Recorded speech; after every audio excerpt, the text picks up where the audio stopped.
آج ہم ایک بہت پیاری سی فیملی سے ملے اور یہ اتنی پیاری سی گڑیا جو تھی نا، اس کو میں نے لا کے گود میں بٹھا لیا اور پھر یہ بی بی نے ہمارے لیے ساگ بنایا، ساتھ میں مکئی کی روٹی بنائی۔ کہنے کو تو جی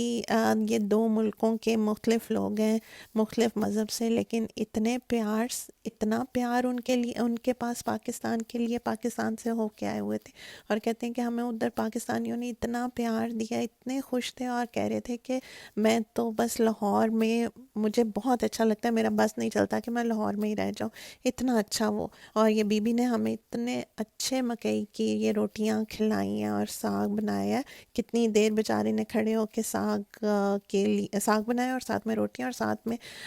ہمارے ساتھ بھی بھیجی ہیں کہ نہیں کل بھی کھانا۔ میں نے انہیں منع کیا تو کہہ رہی ہیں کہ نہیں، پاکستانیوں نے ساڑی اینی آؤ فقط کی سی کہ میں کرنا ہے۔ پھر ساتھ ساتھ ہم نے 1947 کی باتیں بھی کی، اور انہوں نے بتایا کہ جب کہ وہ 1947 کا وقت تھا تو یہ اس وقت کوئی بہت چھوٹی ہوئی، کوئی 7-8 سال کی تھی، اور جو کچھ ہو رہا تھا ان کو بہت ہلکا پھلکا یاد ہے۔ تو کہتے ہیں کہ ہم بالکل بہن بھائیوں کی طرح رہتے ہوتے تھے اور اتنا اچھا لگتا تھا، لیکن یہ کہ بس 1947 ہوا، اس کے بعد سب کچھ علیحدہ علیحدہ ہو گیا۔ تو یہ جب پاکستان میں آئی تھیں اور ان کو اتنا اچھا وہاں پہ، کہتے ہیں سب نے پروٹوکال دیا، یہ تھی، ان کا بیٹا تھا ساتھ میں، وہ میرے ہسبینڈ کے ساتھ بیٹھ کے باتیں کر رہے تھے اور وہ ساری جگہ دکھا رہے تھے کہ ہم ادھر گئے، چیچا وطنی گئے، ہم ننکانہ صاحب گئے، لاہور گئے، اور ادھر کی ساری تصویریں دکھا رہے تھے۔ 2020 میں گئے تھے، اور ان کا کوئی فیس بک فرینڈ بنا تھا جس نے ان کو پورا یہ پروٹوکال دیا، اور یہ چیچا وطنی میں ان کے پاس رہے بھی جا کے، اور کھانا پینا خوب کھائے واری میں رہے، تو بڑے خوش تھے یہ ادھر سے پاکستان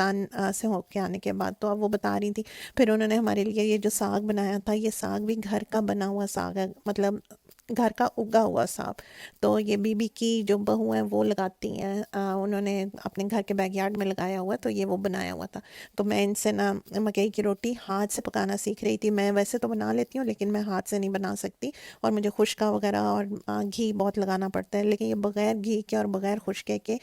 یہ ہاتھ سے روٹی بنا رہی تھی، صرف پانی ہاتھ کو لگا رہی تھی۔ تو اتنی اچھی روٹی بنی تھی کہ میں نے بڑی کوشش کی جناب کہ میں اس سے بنا لوں اسی طریقے سے، لیکن نہیں۔ پھر میں نے نوٹ کیا کہ یہ تو اپنے پورے پنجہ سے کھول کے کر رہی ہے، خیر میں خود ٹرائی کروں گی۔ اور اس کے بعد انہوں نے مجھے اپنے ہاتھ کے بنے ہوئے سویٹر دکھائے، اتنی نفاست، اتنے اچھے نرم سویٹر بنے ہوئے تھے، اور انہوں نے اپنے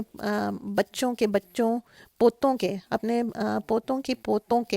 کے بچوں کے لیے، دیکھو کتنے پہنچ کے، پوتوں کے بچوں کے لیے سویٹر بنائے ہوئے ہیں، اتنی ماشاءاللہ ایکٹیو ہے۔ اب کسی دن انشاءاللہ ہم بھی بی بی کو اپنے گھر بلائیں گے، اور بی بی نے اینڈ پہ مجھے اتنے اچھے موزے دیے ہاتھ کے بنے ہوئے۔ چلے ملتے ہیں اگلے ولاگ میں، اللہ حافظ۔